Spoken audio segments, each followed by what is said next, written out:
எல்லாருக்கும்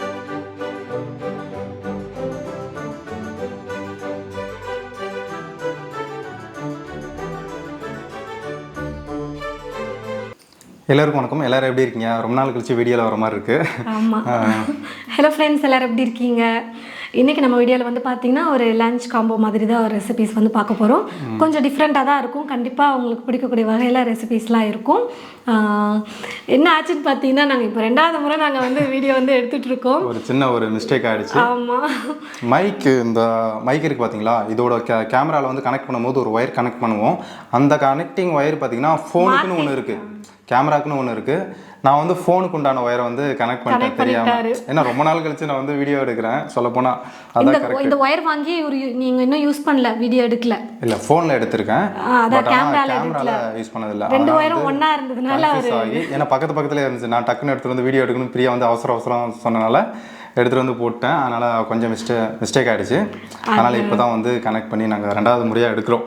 இப்போ கொஞ்சம் வீடியோ வந்து பார்த்தீங்கன்னா பேக்ரவுண்ட் வாய்ஸ் கொடுக்குற மாதிரி தான் இருக்கும், அட்ஜஸ்ட் பண்ணிக்கோங்க. அதுக்கப்புறம் பாதியிலேருந்து இப்போ மைக் கனெக்ட் பண்ணதுனால நார்மலாக பேசுகிற மாதிரி இருக்கும். அதுக்கப்புறம் ஓகே, டைம் வேறு ஆகுது, நம்ம வந்து சீக்கிரம் சமைக்க ஆரம்பிச்சிடலாம். ஆமாம். 100லேருந்து 120 கிராம் அளவுக்கு கடலைப்பருப்பை எடுத்து தண்ணியில் நல்லா ஒரு அரை மணி நேரத்துக்கு ஊற வச்சுட்டு இப்போ நல்லா கழுவிட்டு தண்ணி இல்லாமல் எடுத்து வச்சுருக்கேன். அந்த கடலைப்பருப்பை குக்கரில் சேர்த்துட்டு ஒரு பெரிய வெங்காயம் எடுத்து கட் பண்ணி வச்சுருக்கேன், அதை சேர்த்துக்கிறேன். ஒரு பெரிய தக்காளி பழம் வந்து எடுத்து வச்சுருக்கேன். கடலைப்பருப்பு கம்மியாக எடுத்துருக்கிறதுனால வெங்காயம் தக்காளியெல்லாம் கம்மியாக சேர்த்துக்கிறேன். இது கூடவே கொஞ்சமாக மஞ்சள் தூளை சேர்த்துட்டு தண்ணி சேர்த்து குக்கரில் ஒரு 4-5 விசில் விட்டு எடுத்துக்கலாம், பருப்பு நல்லா வேகிற வரைக்கும். தண்ணி வந்து பார்த்து சேர்த்துக்கோங்க, கூட்டுக்கு வந்து ரொம்ப அதிகமாக இல்லாமல் கொஞ்சம் மீடியமாக பார்த்து சேர்த்து வேக வச்சுக்கோங்க. நான் ஒரு பக்கம் கூட்டுக்கு அப்பளம் வந்து பொரிக்க ஸ்டார்ட் பண்ண போயிட்டேன். அந்த சமயம் வந்து பார்த்தீங்கன்னா வீட்டுக்காருக்கு ஒரு வேலை வந்து சொல்லியிருந்தேன். கேரட் வந்து கொஞ்சம் தோல் சீவ சொல்லி அதையும் சைட் பை சைடாக பண்ணிகிட்டு இருந்தார். இந்த பக்கம் நான் வந்து அப்பளத்தையும் பொரிச்சு எடுத்துகிட்டு இருந்தேன். மெயினாக இந்த கூட்டு ரெசிபிக்கு வந்து பார்த்திங்கன்னா நம்ம அப்பளம் வந்து சேர்க்கணும் அப்படின்றதுனால அப்பளத்தை வந்து ஃபஸ்ட்டே பொரிச்சு எடுத்து வச்சுக்கிட்டேன். கேரட் வந்து என்ன கூட்டு பொரியலா? கேரட் வந்து பொரியல். ஓகே, கேரட் பொரியல். தேங்காய் வந்து அரைச்சி இதில் ஊற்றணும். ஆமாம், கூட்டுக்கு. அப்பளம் பார்த்தீங்கன்னா என்ன சொன்னால் அப்பளம் கூட்டா? கூட்டு. அப்பளம் கூட்டுக்கு வந்து அப்பளம் வந்து ரெடியாக இருக்குது. இதோட 3-4 முறை கேட்டாருங்க அவர். இங்கே வித்தியாசமாக இருக்குங்க. ஃபஸ்ட் டைம் நான் வந்து கேள்விப்படுறேன் அப்பளம் கூட்டு அப்படின்றத. அப்பளம் தனியாக இருக்குது, கூட்டு தனியாக இருக்குது, ரெண்டுத்தையும் மிக்ஸ் பண்ணி அப்பளம் கூட்டு. சரி, எப்படி இருக்குன்னு பார்க்கலாம், நம்ம சாப்பிட்டு. இப்போது நம்ம வீட்டில் காய்கறி எல்லாம் எதுவுமே இல்லை அப்படின்னும் போது நம்ம இந்த மாதிரி ட்ரை பண்ணலாம். ரொம்ப ஈஸியாகவும் இருக்கும், நல்லாவும் இருக்கும் டேஸ்ட்டு. சரி, எனக்கு எதாவது வேலை இருக்கா? உங்களுக்கு வேலை இருக்குதான். நீங்க இதை கட் பண்ணிட்டு இருந்தீங்கன்னா நான் அதுக்குள்ள தேங்காய் அரைச்சி எடுத்துக்குவேன். கீரை எடுத்துட்டு வந்து அப்படியே மறந்துட்டோம்ப்பா. இப்போதான் பாக்குறீங்களா? காலையில எடுத்துட்டு வந்த கீரைங்க இது. முருங்கைக்கீரை வந்து ஸ்டேஷன்ல இருந்து பறிச்சுட்டு வந்தேன். அந்த முருங்கைக்கீரை எப்படி ஸ்டேஷன்ல வந்து நாங்கள் ஒரு கால்ஸ்க்கு வந்து போயிருந்தோம் ஒரு இடத்துக்கு. அங்கே போகும்போது வந்து ஒரு முருங்கைக்கீரை மரம் வந்து உடஞ்சி விழுந்துருது. அதுலேருந்து ஒரு 2 கிளையை எடுத்துகிட்டு வந்து குட்டி குட்டியாக வச்சுருந்தோம். அது வந்து துளுத்து நல்லா வந்துருந்தது. சின்ன செடியிலே, சின்ன குட்டி மரத்துலேயே வந்து மரனே சொல்ல முடியாது, செடின்னு தான் சொல்லலாம். அதுலேயே முருங்கைக்காய் வந்து வந்துட்டு இருந்துச்சு. அதுலேருந்து எடுத்துகிட்டு வந்துடலாம். நான் பிரியாட்ட கொடுத்துருக்கேன், சமைச்சிருக்கு பிரியா. ஆமாம். சரி, இன்றைக்கி வந்து முருங்கைக்கீரை சாப்பிடலாம். ரொம்ப நாளாச்சுங்க முருங்கைக்கீரை சாப்பிட்டு, ரொம்ப நாளாச்சு. முருங்கைக்கீரை அவ்வளோ நல்லது, ஆனால் எடுத்துக்கிறதே கிடையாது, கிடைக்கிறது இல்லை. அதுவும் ஒரு ரீசன், மெயின் அதுதான். இப்போ நம்ம வீட்டில் அங்கே இருந்தோம்னா அங்கே நிறையா கிடைக்கும், கிராமத்திலலாம். இங்கே சிட்டியில் கொஞ்சம் வந்து எல்லாம் காசு கொடுத்து வாங்க வேண்டியதாக இருக்குது. அதுவும் கிடைச்சதுன்னா பரவாயில்ல, எங்கே இருக்குன்னு தெரியல முருங்கைக்கீரை. சரி, இதை நம்ம வந்து அப்புறமா டிவி பார்த்துட்டு. ஆமாம், இப்போ டைம் ஆயிடுச்சு, சமைச்சு முடிச்சுட்டு இப்போ சாப்பிட்டுட்டு அப்புறமா பிக் பாஸ் பார்த்துக்கிட்டு. பிக் பாஸ் நான் பார்க்குறதே கிடையாது. பிரியா வந்து பார்க்கறதுனால தான் நான் வந்து பிக் பாஸ் வந்து பார்க்குறேன். இத்தனை சீசனில் ஒரு சீசன் கூட பார்த்ததே கிடையாது. இந்த ரீல்ஸ் எல்லாம் ஃபோன் யூஸ் பண்ணும்போது வரும், என்னமோ ஒன்று பேசுவாங்க, அடிச்சுக்குவாங்க, அந்த மாதிரி தான் நான் வந்து பார்த்துருக்கேன். இது என்னடா இது மாதிரி என்ன பண்ணிட்டு இருக்காங்களே, மற்றபடி வந்து இது என்ன தேவையில்லாதது அப்படின்னு சொல்லிட்டு நான் விட்டுருவேன். ஆமாம், அவருக்கு பிடிக்காது. நான் ஃபோனில் பேசுகிறப்பவே கூட சொல்லுவேன் பிக் பாஸ் பார்க்கணும் அப்படின்னு. என்ன அதெல்லாம் பார்த்துட்டு அப்படின்னுவாரு. ஆனால் வேற வழியே இல்லாமல் தான் நான் வந்து பார்க்க வேண்டிய சூழ்நிலையில் இருக்கேன். ஆமாம், நீ பார்க்கும்போது அப்புறம் வேற வழியெல்லாம் பார்த்துட்டு நான் பார்க்கறதுனால பார்க்க ஒரு சில விஷயங்கள்லாம் ஓகே அப்படின்ற மாதிரி இருக்கு, ஒரு சில விஷயங்கள்லாம் என்னப்பா இப்படி பண்றாங்க அப்படின்ற மாதிரி தான் இருக்கு. என்ன பண்றது, உங்களுடைய கருத்துக்களை என்ன இதுக்கெல்லாம் சண்டை போடுறாங்க, இப்படி எல்லாம் சின்ன சின்ன விஷயத்துக்குலாம் சண்டை போடுவாங்கல்ல, எது தேவையில்லாத விஷயத்துக்குலாம் இதுக்கு சண்டை போடுறாங்க அப்படின்ற மாதிரி தான் இருக்கும்.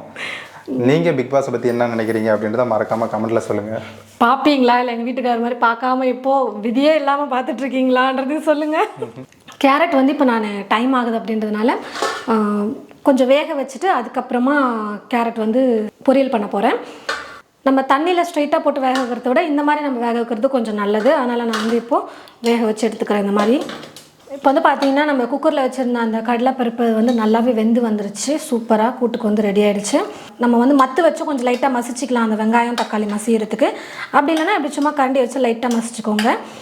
கூட்டுக்கு பருப்பும் கொஞ்சம் முழுசாக இருக்கணும் அப்படின்றதுனால நான் கரண்டி வச்சு லைட்டாக இப்படி மசிச்சு விட்டுக்கிறேன்.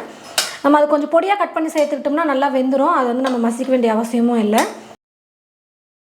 தேங்காய் வந்து ஒரு கைப்பிடி அளவுக்கு எடுத்து வச்சுருக்கேன். அந்த தேங்காவை மிக்சியில் சேர்த்துக்கலாம். காரத்துக்கு ஒரு 3 பச்சை மிளகாய் சேர்த்துக்கிறேன். கொஞ்சமாக சாம்பார் பொடியும் நான் சேர்க்க போகிறேன். இது வந்து ஆப்ஷனல் தான். சாம்பார் பொடி அதெல்லாம் எதுவுமே சேர்க்காம பச்சை மிளகாய் மட்டும் சேர்த்து பண்ணுறீங்கன்னா கொஞ்சம் எக்ஸ்ட்ராவே காரத்துக்கு தேவையான அளவுக்கு பச்சை மிளகாய் சேர்த்துக்கோங்க. ஒரு 1/2 டீஸ்பூன் வந்து பார்த்தீங்கன்னா சாம்பார் தூள் சேர்த்துக்கிறேன். சாம்பார் பொடிக்கு பதிலாக நீங்கள் வெறும் மிளகாய் தூள் கூட ஒரு 1/4 டீஸ்பூன் அளவுக்கு சேர்த்துக்கோங்க. 1/2 டீஸ்பூனுக்கும் கொஞ்சம் குறைவாகவே சோம்பு வந்து சேர்த்துக்கிறேன். இப்போ தண்ணி சேர்த்து நல்லா நைஸாக இது எல்லாத்தையும் அரைச்சி எடுத்துக்கலாம். சோம்பு பார்க்கும்போது தான் எனக்கு கொஞ்சம் ஞாபகம் வருது. அது சம்டைம் எனக்கு வந்து சோம்பா சீரகமானே சம்டைம் வந்து கன்ஃபியூஸ் ஆகிடுது. நான் வந்து ஏதாவது சமைக்கும் போது நான் வந்து கன்ஃபியூஸ் ஆகிடுவேன். நிஜமாவா? ஆமாம், அது வந்து எனக்கு தெரியாதுங்க. ரெண்டுமே ஒரே மாதிரி தானே இருக்கு. நீ வேற பக்கத்தில் வச்சிருக்கியா? ஒரே மசாலா சீரகமானு தெரியல அப்படின்ற மாதிரி தான் இருக்கு எனக்கு. ஸ்டவ் பற்ற வச்சுக்கிட்டு தேங்காய் வந்து அரைக்கும் போதே நான் வந்து இங்கே இந்த குக்கரை வந்து வச்சுட்டேன். இப்போ தேங்காய் அரைச்ச விழுதை சேர்த்துட்டு நம்ம வந்து குக் பண்ணிக்கலாம். கூட்டு உங்களுக்கு எந்த அளவுக்கு கெட்டியாக வேணுமோ அதுக்கேற்றது போல் தண்ணி பார்த்து வந்து சேர்த்துக்கோங்க. இப்போ இது கரெக்டான பதம். அப்பளம் போடும்போது கொஞ்சம் கரெக்டான பக்குவத்துக்கு வந்துடும். உப்பு வந்து பார்த்திங்கன்னா இன்னும் நம்ம சேர்க்கல. இப்போ உப்பு சேர்த்துக்கலாம். கூட்டுக்கு தேவையான அளவுக்கு உப்பு சேர்த்துட்டு குக் பண்ணிக்கலாம். ஒரு 2-3 நிமிஷத்துக்கு வந்து பார்த்திங்கன்னா அந்த மசாலா சேர்த்ததுக்கப்புறமா குக் ஆகட்டும். அதுக்குள்ளே இதுக்கு ஒரு தாளிப்பு ரெடி பண்ணி வச்சுக்கலாம். நம்ம தாளிப்புக்கு வந்து கொஞ்சம் எண்ணெய் ஊற்றிட்டு கடுகு சேர்த்துட்டு பூண்டு வந்து பார்த்திங்கன்னா தோலோடு சேர்த்துக்கலாம். அப்படி இல்லைன்னா தோல் எடுத்துகிட்டு கொஞ்சம் இடிச்சிட்டு சேர்த்துக்கோங்க. தோலோடு சேர்க்குறதா இருந்தாலும் கொஞ்சம் இடிச்சிட்டு சேர்த்துக்கோங்க. இப்போ இது கூடவே கொஞ்சம் பெருங்காயத்தூள் சேர்த்துக்கிறேன். சீரகம் 1/4 டீஸ்பூன் சேர்த்துட்டு கருவேப்பிலை சேர்த்து தாளித்து எடுத்துக்கிட்டேன். இப்போ அதை வந்து சேர்த்துடலாம். நம்ம தாளிப்பு ரெடி பண்ணுற வரைக்கும் கொதிச்சாலே போதும். ஒரு 2-3 நிமிஷத்துக்கு கொதிச்சாலே போதும். ரொம்ப நேரம் வந்து குக் பண்ணணும்னு இல்லை. இப்போ கூட்டு வந்து பார்த்திங்கன்னா ரெடி ஆகிடுச்சு. இப்போ கடைசியாக இது கூட வந்து பார்த்திங்கன்னா முக்கியமான பொருள் வந்து அப்பளம். அதை வந்து சேர்த்துக்கலாம். கொஞ்சம் இந்த மாதிரி பெருசாக இருக்குது. இதையே நான் வந்து 2ஆக உடச்சி சேர்த்துக்கிறேன்.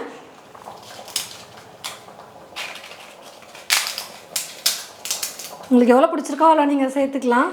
ரொம்ப பொடியாகவும் போட்டுறாதீங்க. கொஞ்சம் இந்த அளவுக்கு பெருசாகவே போட்டுக்கோங்க. இப்போ அப்பளமும் வந்து பார்த்திங்கன்னா சேர்த்தாச்சு, நல்லா கலந்து கொடுத்தாச்சு. இப்போ கடைசியாக இது கூட கொத்தமல்லியை சேர்த்துட்டு ஸ்டவ் ஆஃப் பண்ணிக்கலாம். சூப்பராக வந்து பார்த்திங்கன்னா அப்பளம் கூட்டு வந்து ரெடி ஆகிடுச்சு. ரொம்ப சிம்பிளான ஒரு ரெசிபி. வேர்க்கடலாம் எதுக்கு? ஆமாம், அது பவுடர் போடுறதுக்கு வேர்க்கடலை கொஞ்சம். வேர்க்கடலை பவுடர் போடுறியா? இன்னொன்று சொல்கிறேங்க, வேர்க்கடலை வந்து என்னென்னமோ கூட்டுக்கெல்லாம் வேர்க்கடலை போடுவீங்க. என்ன கூட்டுக்குது? எங்கள் வீட்டில் அம்மா வீட்டில் உங்களுக்கே தெரியும், வீடியோ பார்த்துருந்தீங்கன்னா முருங்கைக்கீரைக்கு, பூசணிக்காய்க்கு, கொத்தவரங்காய்க்கு, பீட்ரூட்க்கு. எனக்கு அது ஆனால் கொஞ்சம் பிடிக்கலைங்க, கொஞ்சம் செட் ஆகலை. சும்மா ஒரு ஸ்பூன் இருங்க, 1 ஸ்பூன் வேர்க்கடலை வந்து சேர்த்துக்கிறேன். 1 ஸ்பூன் வந்து கடலைப்பருப்பு சேர்த்துக்கிறேன். ரெண்டுத்தையும் வந்து நல்லா வறுத்துக்கலாம். சூப்பர். 1 ஸ்பூன் எடுத்து வறுத்துக்கும். இந்த முருங்கீரையை பார்க்கும்போது எனக்கு வந்து அடை சாப்பிடணும் போல இருக்குது. எங்கள் அம்மா வந்து அது கேழ்வரகு மாவா இல்லை கோதுமாவான்னு தெரியல. கேழ்வரகு மாவு தான். அதில் போட்டு இந்த முருங்கீரையெல்லாம் மிக்ஸ் பண்ணி ஒரு அடை மாதிரி தட்டி தருவாங்க. அது ஒன்று சாப்பிட்டாலே வயிறு நம்பின மாதிரி இருக்கும். அது சூப்பராக இருக்கும். அது மாவு இருந்தால் செஞ்சு கொடு எனக்கு. மாவுலாம் இருக்குது. நாளைக்கு காலைல பிரேக்ஃபாஸ்டாகவே செஞ்சு கொடுத்தா சாப்பிட்டுருவீங்க. ஓகே, எனக்கு ஓகே. அப்போ ஒரு வேலை மிச்சம். காலையில் அது செஞ்சு கொடுத்துடலாம். ஈஸி தான் அது. நம்ம இப்போ கீரை கிள்ளி வச்சுருவோம். காலைல எழுந்திரிச்சு எல்லாத்தையும் கட் பண்ணி போட்டு மிக்ஸ் பண்ணி தட்டி சுட்டு கொடுத்துடலாம். ஒரு 2 செஞ்சாலே ஒரு வயிறு ஃபுல்லாகிடும். இப்போ ஓரளவுக்கு வந்து வறுபட ஆரம்பித்ததுக்கப்புறமா சீரகம் வந்து ஒரு 1/4 டீஸ்பூன் சேர்த்துக்கிறேன். அப்படியே கூட வந்து பார்த்திங்கன்னா தேங்காய் ஒரு 1.5 ஸ்பூன் அந்த அளவுக்கு சேர்த்துக்கலாம். ஒரு 2 ஸ்பூனே சேர்த்துக்கோங்க. ஒரே ஒரு பொரியலுக்கு மட்டும் அப்படின்றதுனால நான் வந்து கொஞ்சமாக வந்து பண்ணுறேன். இது நீங்கள் செஞ்சு பொடி பண்ணி வச்சுக்கலாம். தேங்காய் வந்து ஃப்ரெஷ்ஷானது சேர்க்காம டெசிகேட்டட் கோகோனட் வந்து செய்வோம் பார்த்தீங்களா, கோகோனட் பவுடர், அந்த மாதிரி செஞ்சு வச்சுக்கிட்டிங்கன்னா அது காஞ்சதாக இருக்கும். இந்த பொடியை வந்து நீங்கள் செஞ்சு பாக்ஸில் போட்டு வச்சுக்கிட்டிங்கன்னா எந்த பொரியலுக்கு வேணால் நீங்கள் யூஸ் பண்ணிக்கலாம்.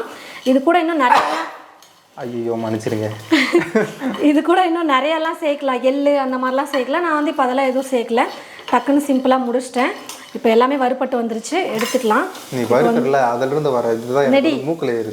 நெடி வறுத்தாச்சு. இப்போ இது வந்து பவுடர் பண்ணி எடுத்துக்கலாம் நம்ம. ஐயோ, நான் தும்முனது வேற சவுண்டு ஓவராக கேட்டிருக்குமே அவங்களுக்கு. இல்லைன்னா நீ வந்து எடிட் பண்ணும்போது கொஞ்சம் சவுண்டு கம்மியாக வச்சிரு. வைக்க மாட்டேன். இல்லைன்னா கட் பண்ணிவிடு. என்னமோ பின்னாடி திரும்பி சுற்றிட்டே இருக்க என்ன பண்ணுறேன்னு தெரியாமல் அதுக்குள்ள மறந்துடுறேன் ப்ரோ. அதுக்குள்ளே ஆஃப் பண்ணிட்டேன். அது இதுன்னு என்ன பண்ணணும்னு தெரியாமல் பொரியல் செய்ய ஸ்டார்ட் பண்ணிடலாம். இந்த பக்கமும் வந்து பார்த்தீங்கன்னா கேரட் வந்து வேக ஆரம்பிச்சிருச்சு, வெந்துருச்சு. சாரி வளர்றேன், டைம் ஆகிடுச்சு. அதனால தான் வந்து ஒரு பதட்டம் வருது. சீக்கிரம் டைம் ஆகுது, சாப்பிட்ணும். எனக்கு பதட்டம் இல்லைங்க, எங்கள் வீட்டுக்காரர் தான் காலைல சீக்கிரம் வேலைக்கு போகணும், சீக்கிரம் சாப்பிட்டா தான் தூங்குறதுக்கு அப்படின்னு. அது நியாயமானது தான், அது கரெக்ட். என்னை பொறுத்தளவு காலையில் எந்திரிக்கணும், அப்போ சீக்கிரம் படுத்தா தான் காலையில் எந்திரிச்சு போகிறதுக்கு கரெக்டாக இருக்கும். எனக்குமே கூட சொல்லுவாங்க அவங்க, சீக்கிரம் படுத்தா தான் காலையில் எந்திரிச்சு சமைக்கும் உனக்கு, இல்லைன்னா கஷ்டமாக இருக்கும்ல எந்திரிக்க அப்படின்வாங்க. கடாயில் எண்ணெயை ஊற்றிட்டு கடுகு போட்டு பொரிஞ்சதும் கொஞ்சமாக வந்து உளுந்து மட்டும் சேர்த்துருக்கேன். கொஞ்சம் வறுப்பட ஆரம்பித்ததும் பூண்டு வந்து தோலோட ஒரு 6-7 பல் பூண்டு தோலோடு இடித்து வச்சுருக்கேன், அதை சேர்த்துக்கிறேன். நான் வந்து ஒரு வெங்காயம் வந்து பொடியாக கட் பண்ணி வச்சுருக்கேன், அதை சேர்த்துக்கிறேன். அது எண்ணெய் வந்து ரொம்ப காஞ்சதுனால அப்போ வந்து வரமிளகா போட்டோம்னா டக்குன்னு வந்து கருகிடும் அப்படின்றதுனால இப்போ சேர்த்துக்கிறேன். ஒரு 3 வரமிளகாவை பொடியாக கட் பண்ணி வச்சுருக்கேன், அதை சேர்த்துக்கிறேன்.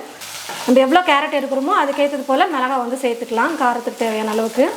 நான் வந்து நல்லா கொஞ்சம் பெருசாக இருக்கிற மாதிரி ஒரு 4 கேரட் வந்து எடுத்துருந்தேன். அதே போல் பார்த்தீங்கன்னா இப்போ பிரியா வந்து இந்த பிளேட்டு வந்து வச்சிருக்கு பார்த்தீங்களா, மிளகா விதை இந்த மாதிரி தான் ஒரு டைம் வந்து பிரியா வந்து கொடுத்தது. இப்போ இதையே வந்து பார்த்தீங்கன்னா அந்த மிளகா டப்பாலே போட்டு வச்சுருவேன். கடைசியாக அந்த மிளகாலாம் காலி ஆகும் போது அந்த மிளகா விதையை எடுத்து கொடுத்தோம்னா அவர் வந்து போட்டுருவார் செடி. அந்த மாதிரி கொடுத்த ஒரு அந்த விதை தான் நான் கொண்டு போய் ஸ்டேஷனில் போட்டேன். வந்து முளைஞ்சி வந்துருந்துச்சு. அதுலேருந்து வீடியோ கிளிப்பு கூட எடுத்திருக்கோம். அதை வந்து சைடில் நான் வைக்க சொல்கிறேன் பிரியா. ஓகே, அது நல்லா இருந்துச்சு, நிறையா வந்து காய் நல்லா வச்சது. அதுக்கப்புறம் பார்த்தீங்கன்னா கொஞ்சம் ஒரு மாதிரி பூச்சி வச்ச மாதிரி வந்து கொஞ்சம் சரியாக காய் செடியா. அந்த இலையை வந்து நீங்கள் கிள்ளி போட்டிங்கன்னா அது நல்லா ஃப்ரெஷ்ஷாக வளரும். அது வந்து இலை திரும்ப துளுக்கிறது நல்ல இலையாக வருது. அம்மா அப்படி தான் பண்ணாங்க, நல்லா இருந்துச்சு பார்க்குறதுக்கு. நிறைய இலை கொட்டி மறுபடியும் வந்து துளுக்க ஆரம்பிக்குது. கருவேப்பிலையை கொஞ்சம் சேர்த்துட்டு இங்கே வேக வச்சிருக்கிற இந்த கேரட் வந்து சேர்த்துக்கலாம். நல்லா வெந்து வந்துருச்சு. தேவையான அளவுக்கு உப்பு சேர்த்துட்டு ஒரு 2 நிமிஷத்துக்கு நம்ம வந்து குக் பண்ணுவோம், 2-3 நிமிஷத்துக்கு. அதுக்குள்ளே இந்த பக்கம் வறுத்து வச்சுருக்கிற மசாலா வந்து சூடு ஆறிடுச்சு, மிக்சியில் போட்டு பவுட்ரு பண்ணிக்கலாம். நல்லா ஒரு 2-3 நிமிஷத்துக்கு வந்து இப்போது குக் பண்ணி எடுத்தாச்சு. இப்போ ரெடி பண்ணியிருக்கிற இந்த பவுடர் வந்து சேர்த்துக்கலாம்.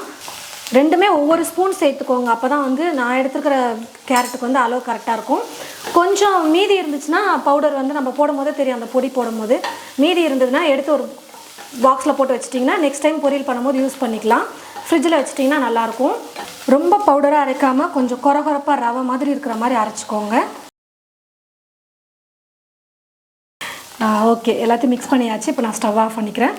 கேரட் பொரியல் சூப்பராக ரெடி ஆகிடுச்சு.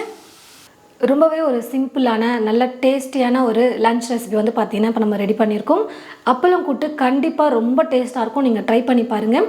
அதே மாதிரி கேரட் பொரியல் எப்பயும் போல் பண்ணாமல் கொஞ்சம் இந்த மாதிரி பவுடர் பண்ணி நீங்கள் சேர்த்து பண்ணி பாருங்கள், டேஸ்ட் வேறு லெவலில் இருக்கும். அப்புறம் கொஞ்சம் அப்பளம் வந்து பார்த்திங்கன்னா நான் நிறுத்திட்டேன், அவர் வேணும்னு கேட்டார் அப்படின்றதுனால. ஸோ இந்த தட்டை அவர் தான் சாப்பிட போகிறாரு, அதனால் அந்த அப்பளத்தையும் நான் அவருக்காக வச்சிடுறேன். நல்லா கலர்ஃபுல்லாக இருக்குது தட்டு. ஓகே, அவ்வளோதான் முடிஞ்சுது. ரொம்ப சிம்பிளான ரெசிபி தான், ஆனால் கொஞ்சம் டிஃப்ரெண்ட்டாக ஆஃபீஸ் போகிறவங்களுக்கோ இல்லை ஸ்கூலுக்கு கொடுத்து அனுப்புறதுக்கோ இல்லை காலேஜ் போகிறவங்களுக்கு கொடுத்து அனுப்புறதுக்கோ ஒரு சிம்பிளான ஒரு லஞ்ச் பாக்ஸ் ரெசிபியாக இருக்கும். ட்ரை பண்ணி பார்த்துட்டு எப்படி இருக்குன்னு சொல்லிட்டு சொல்லுங்கள். இப்போ சாப்பிட்டு பார்த்துட்டு எங்கள் வீட்டுக்காரர் எப்படி இருக்குன்னு சொல்ல போகிறாரு. ஏன்னா அவர் தான் கொஞ்சம் கலாய்ச்சிட்டு இருந்தார். நீங்கள் கலாய்க்கலாம் இல்லை, டிஃப்ரெண்ட்டாக இருக்குது. என்னமோ அப்பளம் கூட்டு பொரியல், என்ன பொரியல் அது என்னது? ஐயோ, அப்பளம் கூட்டு. அப்பளம் கூட்டு, அவ்வளோதான், அப்பளம் கூட்டு. இப்போ வந்து சாப்பிட்டு பார்க்கலாம். வந்து இது அப்பளம் கூட்டு எப்படி இருக்குன்னு பார்க்கலாம். பொரியல் அந்த கூட்டில் கொஞ்சம் அப்பளம் சேர்த்துருக்கனால அந்த கூட்டு ஸ்மெல் நல்லாயிருக்கு. டேஸ்ட் எப்படி இருக்கு அதை சொல்லுங்க. டேஸ்ட் நல்லாயிருக்கு. பொரியல் சொல்லுங்கள். வேர்க்கடலை போட்டிருக்குது, பிடிச்சிருக்கா? பொரியல் நல்லா இருக்கா? பொரியல் நல்லாயிருக்கு, சூப்பர். சரி, ஓகே, நீங்கள் போய் சாப்பிடுங்க. சூப்பர், நிஜமாக நல்லாயிருக்கு. எல்லோரும் செஞ்சு பாருங்கள். தேங்க்யூ.